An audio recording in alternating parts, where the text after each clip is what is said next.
هذه القصيدة من كلمات الشاعر صالح ولد أبو حمران العمري، مهداة إلى وكيل نظارة عموم قبائل الرشايدة السيد مبارك أحمد حميد بركي. عزوتك ذو عمري اللي يروون الحداد من بطش وكم خصيم دخل المقبرة، لا اعتزال عمري يسوق العمر ما يعتذر، والصعايب في حضوره تجيك ميسره.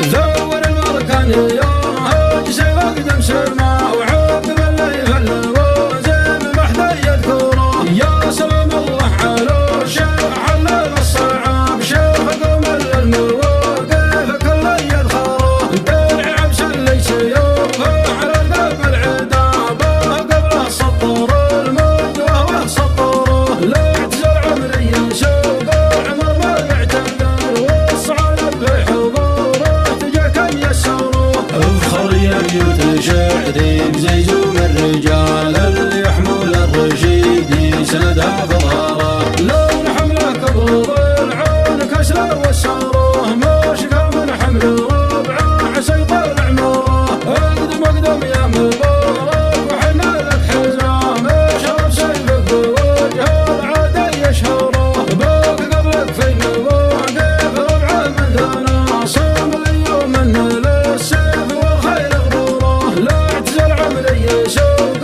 العمر ما يعتذر، والصعايب في حضوره تجيك ميسره. يا عسى عمرك طويل وربي يسعده، وانت يا بيان عز الله انك مخره، من سرايا العود في اللازمه درع وسند منحص يفعلكم لو ما يتذكره. عزوتك ذو عمري اللي يروون الحداد من بطش وكم خصيم دخل المقبره، لا اعتزل عمري يسوق العمر ما يعتذر، والصعايب في حضوره تجيك ميسره. دور المركان يوم جسي وقدم سما وعقب اللي يغلبون زين بحد يذكره. يا سلام الله على شيخ حلل الصعاب، شيخ قوم المواقف كل يذخره، درع عبس اللي سيوفه على قلب العدابه قبله سطر المد وهو سطره. لا اعتزل عمري يسوق العمر ما يعتذر، والصعايب في حضوره تجيك ميسره. افخر يا بيوت شعري بزيزوم الرجال اللي يحمل الرشيد سندها بظهره، لون حمله كبر ضلعون كسره وساره، مشقى من حمل